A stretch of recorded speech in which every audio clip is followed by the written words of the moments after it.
I have no idea what I want to play this format.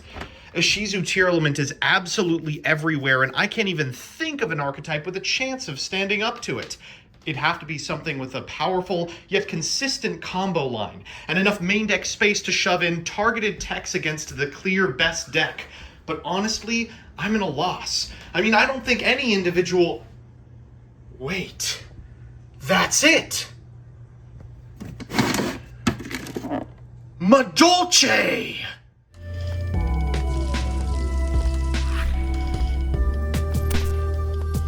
Good afternoon, Jank enthusiasts! I'm MBT, and this is 10-Minute Testing. Did not expect to be back here so soon. It's been about 9 months since I last took a look at Madolche. At that time, it was a funny meme on the channel propped up by an oiler, but like Rada before me, I have apparently memed Madolche's playability back into existence. The stars have aligned in such a way that this food fights back. Presenting Madolche. So here's the list fresh from Herman's oven.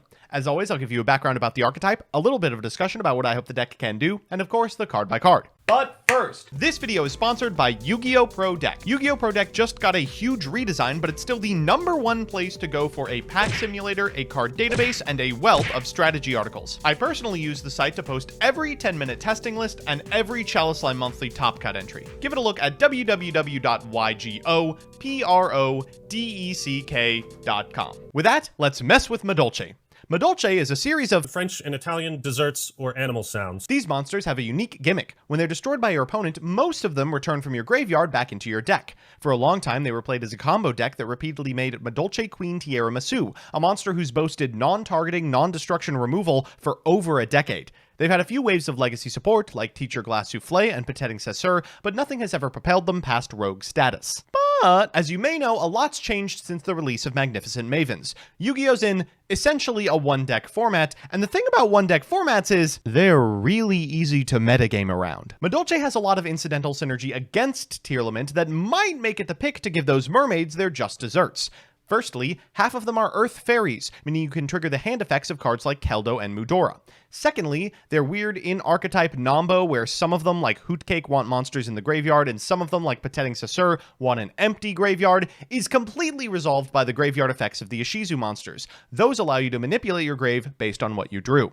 Thirdly, because they're all Earths, they naturally resist the now standard Bestials. And finally, a near guaranteed encounter with a Guido or Kelbeck means that they get to make use of an unbelievably underrated series of newly released combo enablers, the VERNUSYLPH.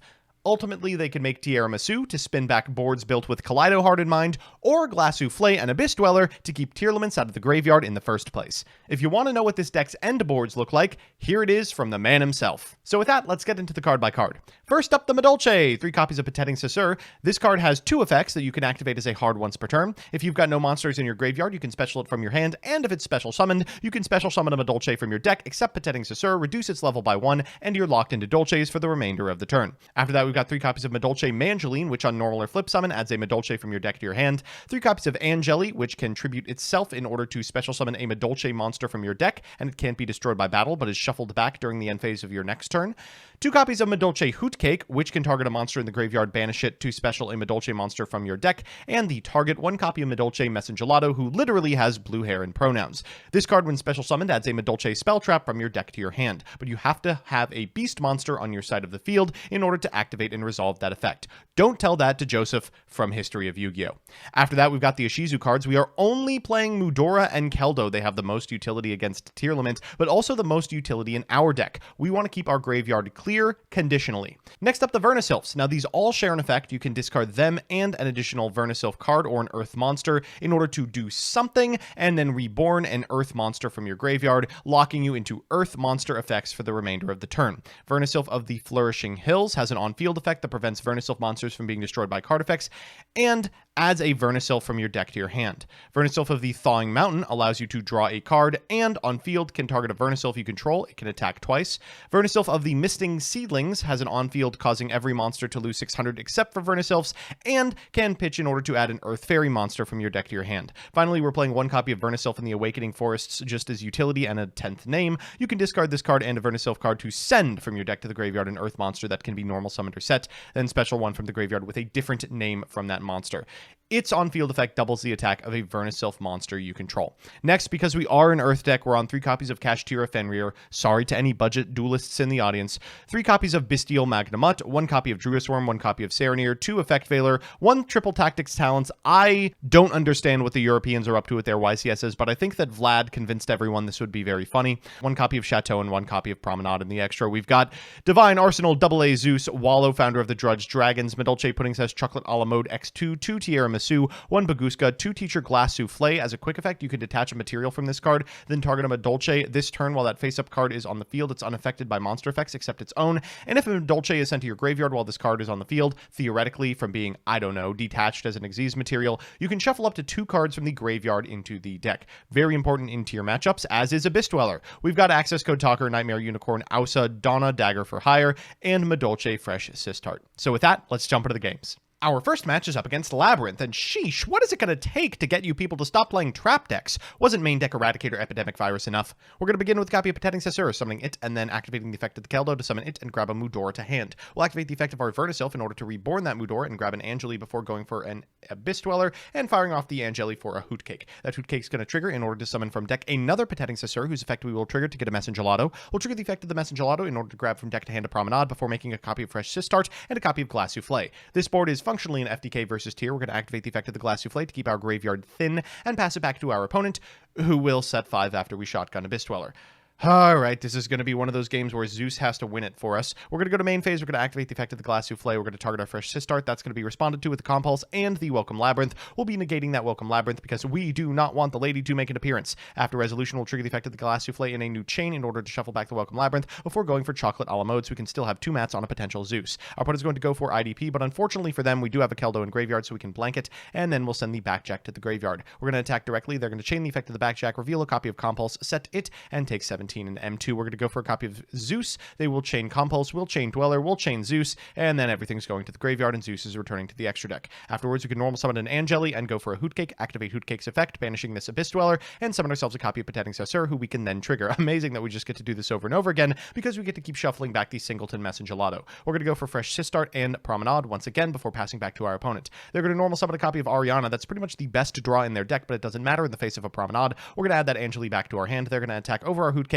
for a whopping 100 points. They'll set 1 card and pass turn. We'll draw for turn, and this should wrap it up. We're going to go for the effect of the Hootcake, banishing the Glass Souffle in order to grab a Mangeline. We'll normal summon this copy of Angeli so we can overlay for Tierra Masu. We'll activate the effect, and unfortunately for our opponent, who chains Welcome Labyrinth, our removal is quite non-targeting. We'll get the big lady out of there and then proceed to the battle phase. We're going to get in for 25 and 15 and 15, which unfortunately is not lethal. God, weird that we have all these Bestials rotting in our hand. We're going to go for Mudora here in order to clean out the graveyard and then pass back to our opponent on a Zeus. They draw for turn, and unsurprisingly, it is a trap card. They will set it, we will Zeus at their end phase, and then we will be able to destroy them on our next combat step. We'll draw for turn. Perfect. Let's just switch that bad boy to attack position and get in. Our second match is up against Runic Synchron, and I'm showing you this match for 2 reasons. Firstly, it showcases that it can be very difficult for our deck to crack back, provided we don't have access to our mainline Madolche combo. Secondly, our opponent's deck is really cool.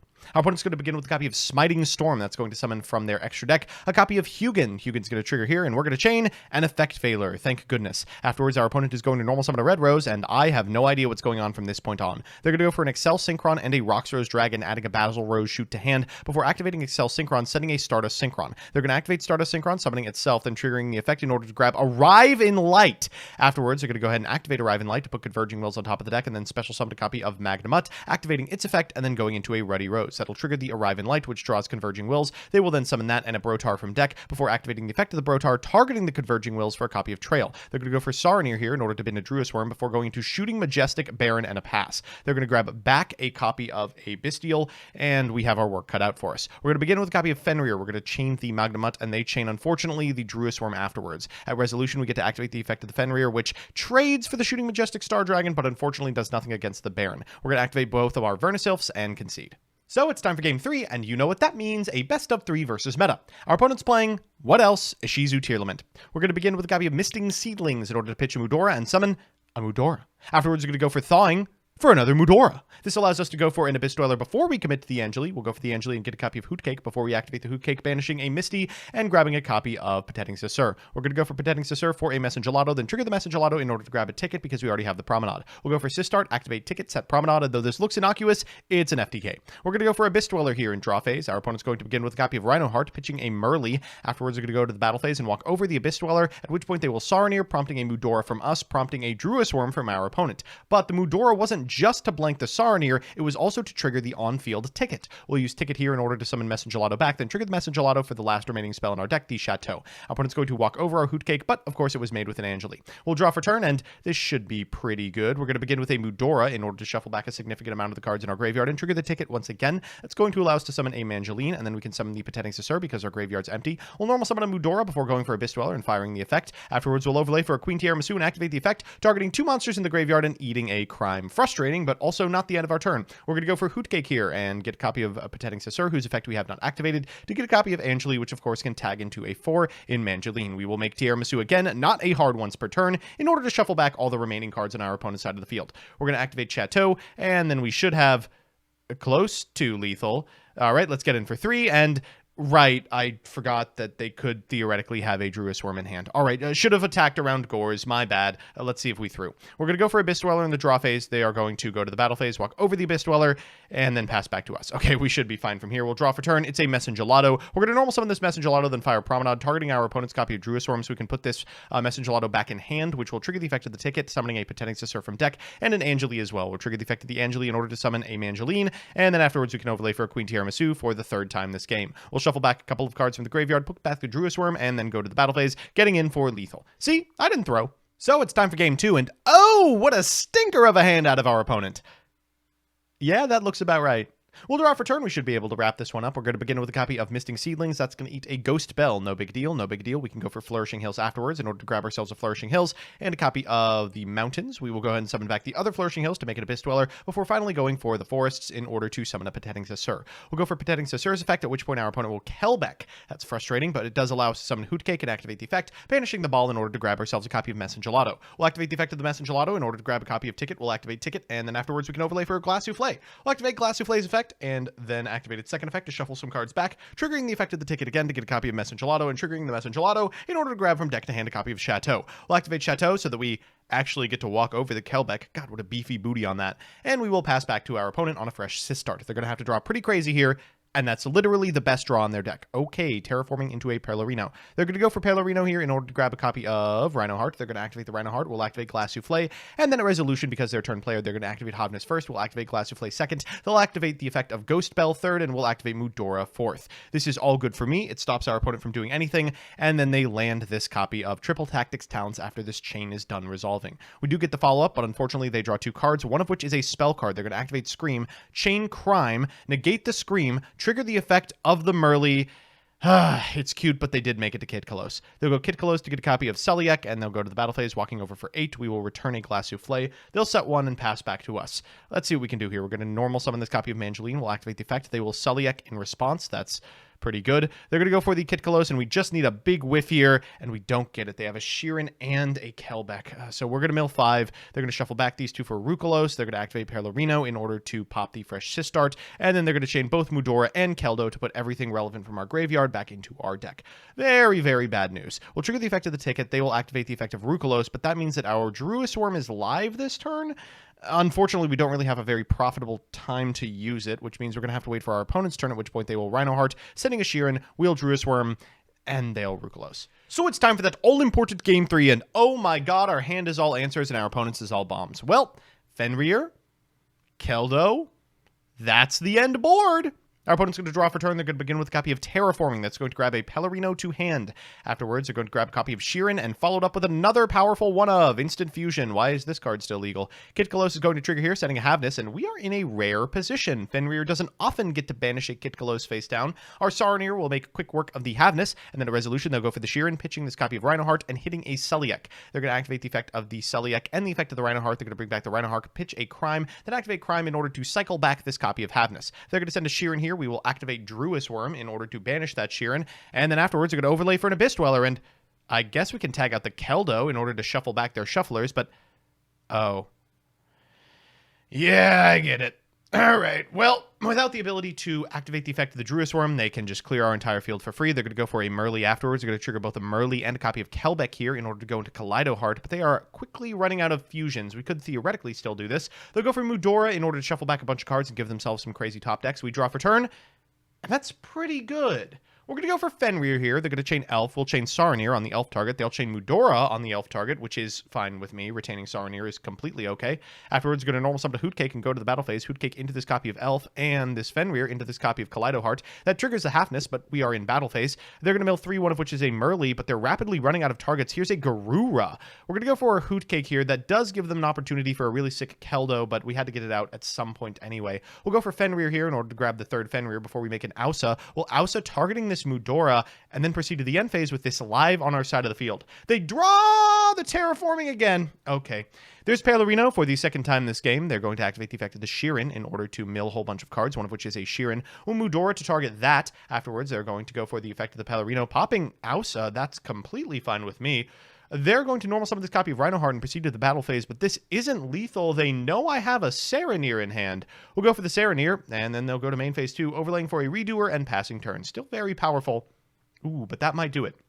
They'll go for this copy of Redoer here. We're going to normal summon a Hootcake. They'll go for Redoer. We'll Magnamut the single card that was attached to Redoer that actually does something. Then we'll activate the effect of Magnamut and go into All Reliable. Wallow comes out. We will activate the effect of Messengelato, activate Ticket, go to the battle phase, and guess what? This is, in fact, lethal. We did it. So we're back with the deck. Let's do the pros and cons. First, the pros. 1, Dweller. This deck has an incredibly easy time accessing Dweller, which is a really good place to be right now, especially now that the answers have gotten fewer and farther between. Rest in peace, Orange Light. 2, Glass Souffle is part of your mainline combo and is exceptionally good against Tearlaments. It's so funny that a card designed to empty your graveyard for Patetting Sasur is also just better as the Transmigration Prophecy. And 3, Mudora and Keldo read like they were specifically designed for this archetype. They are absolutely bonkers and not only provide unmatched interruption, they also open up exciting new lines of play. And the cons. 1, the VERNUSYLPH are very weak to hand traps. This isn't too much of a problem right now, provided people keep playing Bestials and the like, but if Ash Blossom and his friends show up, it's going to be a little more suspect. 2, this feels very weird to say in a Madolche deck, but if you only find the Madolche stuff, your end board is very, very weak. And 3, it's a meta call. Like Ritual Beast before it, it has almost no game whatsoever against the second and third best deck. All in all, I hope this video showcases that while there are tons of negatives to a Tier 0 format, there are also some unintended positives. Metagaming becomes a lot easier and a lot more fun. Join me next week when I try to convince you that Chainburn is based. Thanks so much for watching. A big shouts out to all of my patrons, but specifically Elena Tincher, Alex Dominguez, Alex Perea, Allison Elliott, BB Poison, Big Game Home Video, Brett Henry, Chaotic Meatball, Crispy, Daniel Liu, Dank Magician of Chaos, TJ Elephant, Going Down Swinging, Grant Curry, Indiana Petra, John Piet, Jordan Kuntz, King Magic Ruler, Night Mary, Lilypod, Lockstone, Materiality, MBT Play Madolche, Megalith is Fake Goth, Mike Carlotti, NH6574, Rose Lapine, Sarah Rutledge, Solar Flare, Tolarian 101, Troy Says Bi Erasure is Gay, Wave Motion Ganon, and Wonder Waffle. I couldn't have done it without you.